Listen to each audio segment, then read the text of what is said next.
Autorité, Konga et Belemi.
Nous voici en ce jour réunis dans ce beau et magnifique cadre qui nous reçoit pour la première fois dans le but de marquer une rose de l'histoire politique de notre parti, Alliance des nationalistes pour la démocratie et l'émergence du Congo.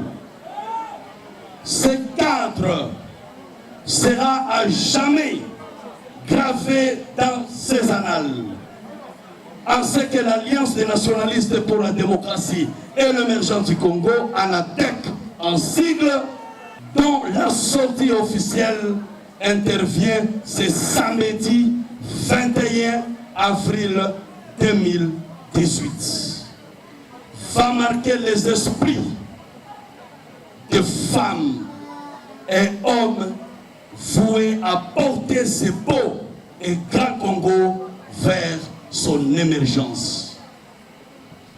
Une alliance pour dire un contrat liant des femmes et hommes qui voient dans la même direction, qui ont le même objectif, même vision et qui veulent bâtir un Congo nouveau à travers le parti ANADEC.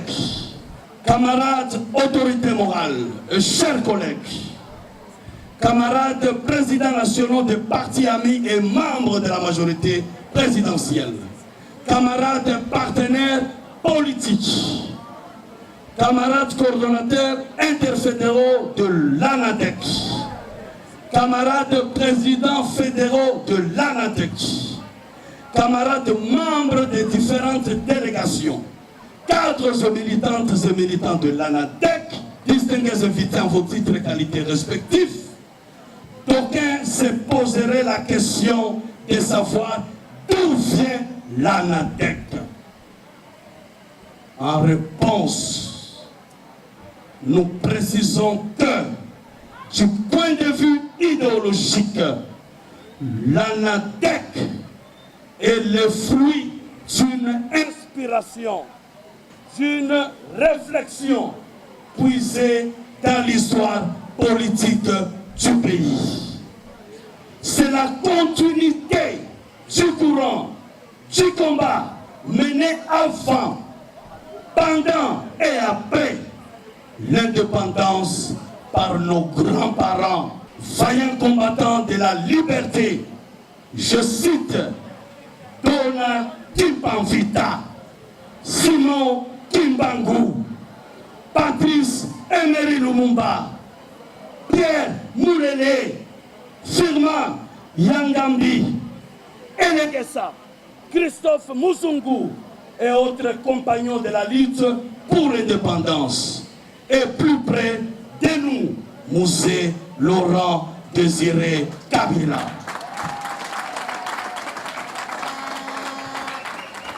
Qui ont très tôt fait lever leur front en bravant la peur jusqu'au sacrifice suprême pour la cause de notre indépendance politique, économique, culturelle et sociale.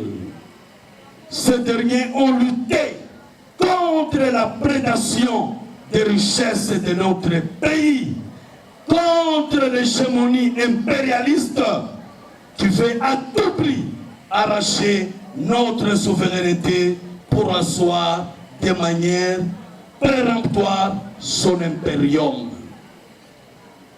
L'ANADEC est aussi l'inspiration du courant panafricaniste des grands leaders d'opinion, Sékou Touré, Kwame Nkrumah, Julius Nyerere, Muammar Kadhafi, Thomas Sankara, Keïta, Nelson et Winnie Mandela, dont l'essence du nationalisme a conduit vers les années 60 à l'octroi en cascade de l'indépendance à plusieurs pays africains. Sur le plan politique, l'ANADEC est de la lignée de l'école et du courant nationaliste mené par le chef de l'État, le Raïs, autorité morale de la majorité présidentielle, je cite Joseph Kabila Kabange, contre l'ingérence extérieure sur la gestion de notre pays. En effet,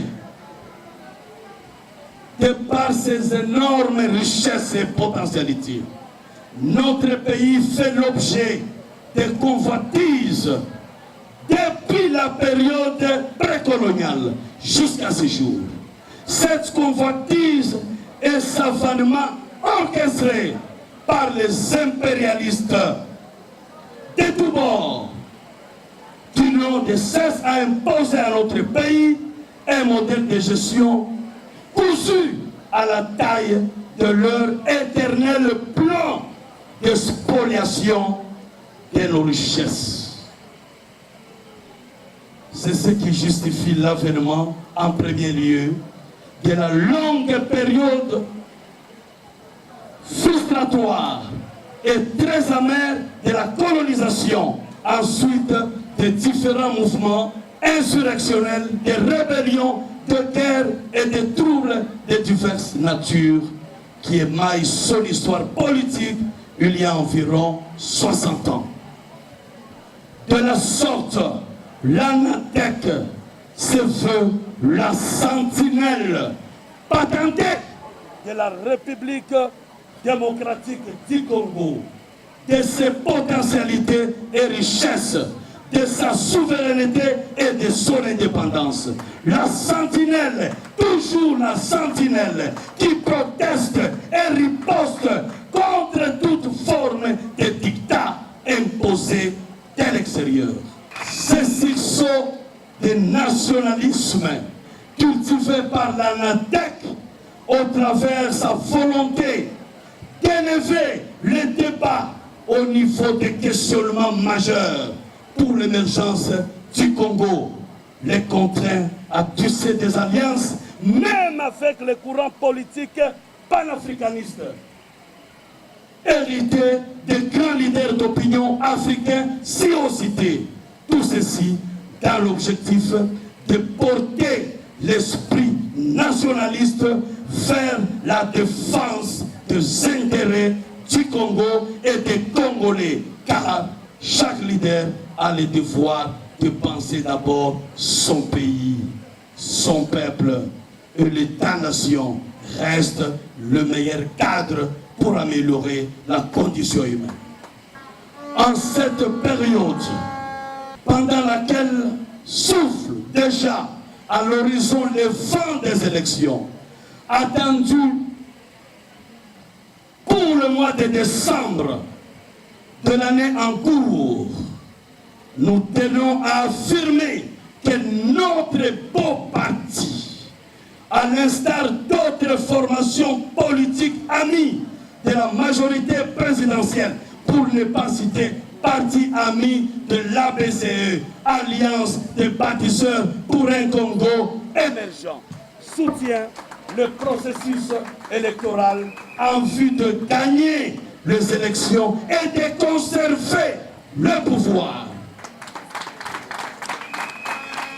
Mais se range également derrière le président de la République, chef de l'État et autorité morale de la majorité présidentielle, pour s'inscrire dans sa vision tendant à mettre en place une politique de surveillance et de protection de la période post-électorale.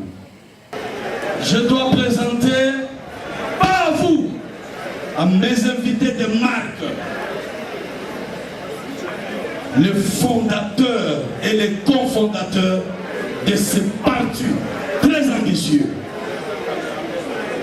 Le premier fondateur, d'abord, c'est moi, l'initiateur. Et parmi les fondateurs qui sont assis, Madame Suzy Bajoko Mukeni.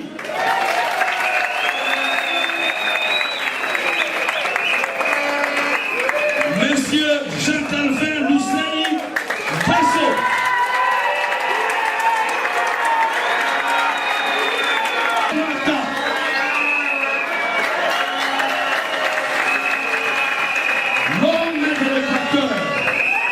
L'homme de l'Équateur.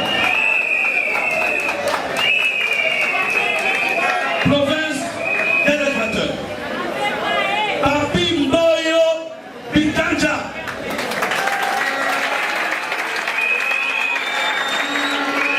Il est aussi ressortissant du Grand Équateur. Et Ilunga Kassongo Alain, il est là. Madame Kazati Lutimba Thérèse, la province du Holland. Madame Lumbala Vini Mutombo,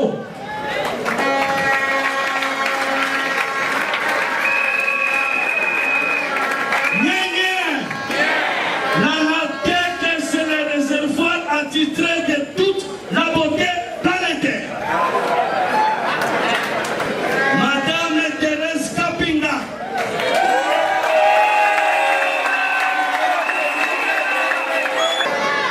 Massamuna Tongo Bruno, Congo Central. Famille Massamuna, Congo Central. Suivez-vous. Moulin Kantal Joseph. Qu'il fallait donner la chance à la République d'organiser les élections. Nous avions accepté devant les CENSA de pouvoir céder l'ancien nom. Parce qu'on se disait que le capital humain, le capital politique était resté avec nous. La sortie d'aujourd'hui justifie tout simplement que notre autorité morale, le Raïs, garde encore sa majorité présidentielle de manière intacte. Notre sortie de ce jour confirme à suffisance que les élections qui se pointent, c'est-à-dire le 23 décembre 2018, ce sont les élections qui vont nous permettre de conserver le pouvoir. Nous qui?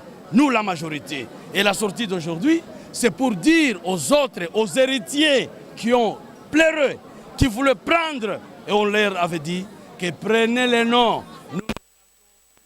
L'intelligence et le capital humain. Aujourd'hui, tout est clair. La salle n'a pas respiré. Les micros n'ont pas parlé. La sonorisation bloquée. Les journalistes que vous êtes, vous n'avez pas. Ça signifie que ce n'est pas un bébé. C'est un bébé exceptionnel. Aussitôt né, a pris l'âge la dernière sorcellerie. Parce que la confirme non seulement la vision du chef de l'État qui prône l'horizon 2030 pour l'émergence de ce pays, et nous croyons au combat mené par Kim Panvita, par Lumumba, par Kimbangu, par Kabila. Ces esprits-là vont nous conduire. Donc pour nous, nous apportons un plus, le nationalisme dur, où nous devons comprendre que ce pays est le nôtre.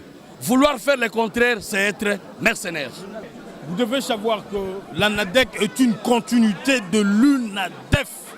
C'est-à-dire, tout parti, comme dans tout le domaine, il y a ce qu'on appelle l'évolution. Pourquoi je parle de l'évolution? Nous sommes en 1960.